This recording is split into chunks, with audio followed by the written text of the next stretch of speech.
Good evening, campers, it's me, Kieran, and today we are going to talk about Paulo Coehlo's Adultery, which is about, would you believe it, someone being adulterous. But before we talk about this, we have to address three things. Yes, Paulo Coehlo wrote something other than The Alchemist. Would you believe it? Two, Paulo Coehlo actually translates into something along the lines of Paul Rabbit. Etymologically speaking, Peter Rabbit, headcanon, Brazilian. I don't make the rules. And lastly, I can fully understand why people are not going to like this book. People just aren't going to be comfortable with the subject matter about a wife cheating on her husband. And in addition to that, because Coelho is a man writing about a woman, people just naturally are just not going to enjoy that and scream male gaze into the internet. But what I will say is that Coelho moves into this theme very quickly. You're going to know early on if you're going to like this, because we meet Linda living with her family in Geneva, and ultimately she has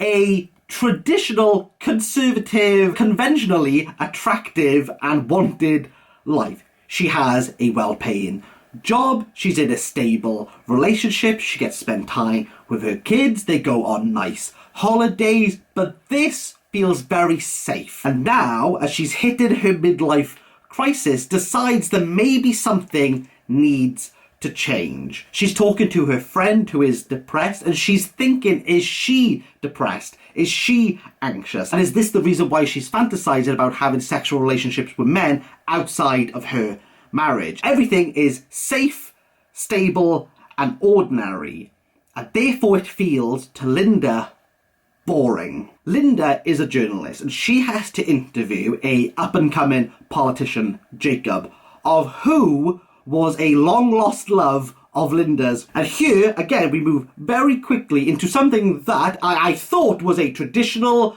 Brazilian greeting. Turns out, just fellatio. Put on a bit of first reading that, didn't I? Linda's romantic fantasies have now turned into reality. Linda is now trying to grapple with, is she willing to continue doing this, to live out her fantasies, even at the behest of destroying her, again, stable, normal, but boring life. Maybe, can't believe I'm saying this, a aggressive anal scene might be the impetus of change. Or, again, I can't believe I'm saying this in the same sentence, paragliding will answer all these conundrums for Linda. I say this, but actually, I think this is what makes Adultery a really interesting novel, because throughout this novel we have discussion about the romantics, not the little r romantics, the big R romantics. And if you know anything about me, I'm absolutely obsessed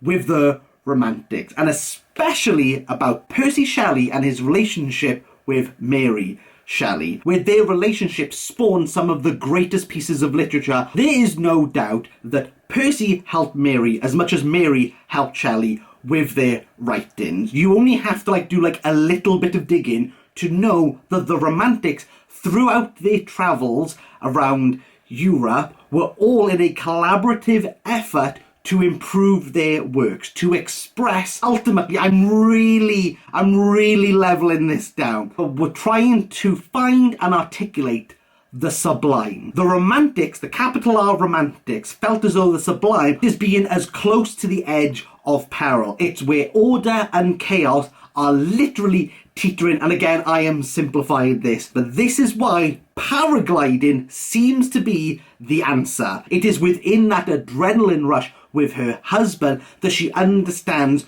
her life. It's that moment of clarity. But what Coelho is doing within this novel, which I think is very refreshing, is that he is batting off the ideas of capital R romanticism against little r romanticism. And it's that moving into the edge and tipping over, which is where we have Linda at her most vulnerable. It is not love that she is looking for, she is moving into lust. All those fantasies that she feels she would enjoy once she's crossed over the precipice, or once she's near the moment of crossing over the precipice, I should say, is when reality begins to hit her, which is why, again, that aggressive anal scene, we see Linda begin to question, is what she's doing the right thing. This book, I will say, does move a little bit into like the navel-gazy. It has that Coelho shtick of The Alchemist. Maybe take that with a pinch of salt, as I've only read The Alchemist before this. If you've read a lot of Coelho, let me know in the comments. But this book reminds me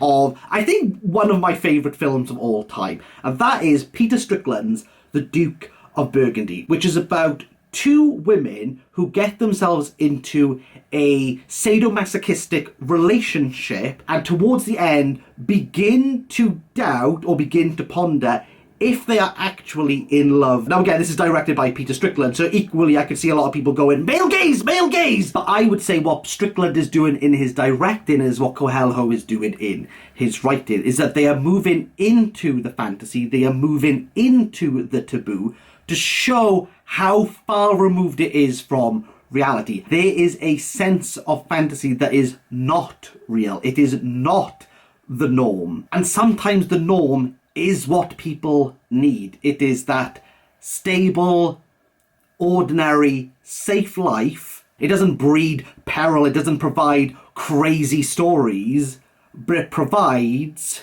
a safe haven. A relationship, if it works, is glamorous enough. Coelho's Adultery, similar to that of Strickland's The Duke of Burgundy, is about finding comfort within the ordinary, just being present within that moment to enjoy it with another person who makes you feel at one with yourself. I know it sounds like romantic kitsch, but just being safe with another person and falling in love, it is really like a lot of what life is about.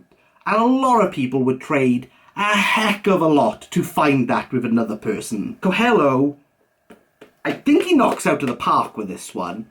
I think he really knocks out of the park. For me, Adultery by Paulo Coehlo is an 8 out of 10.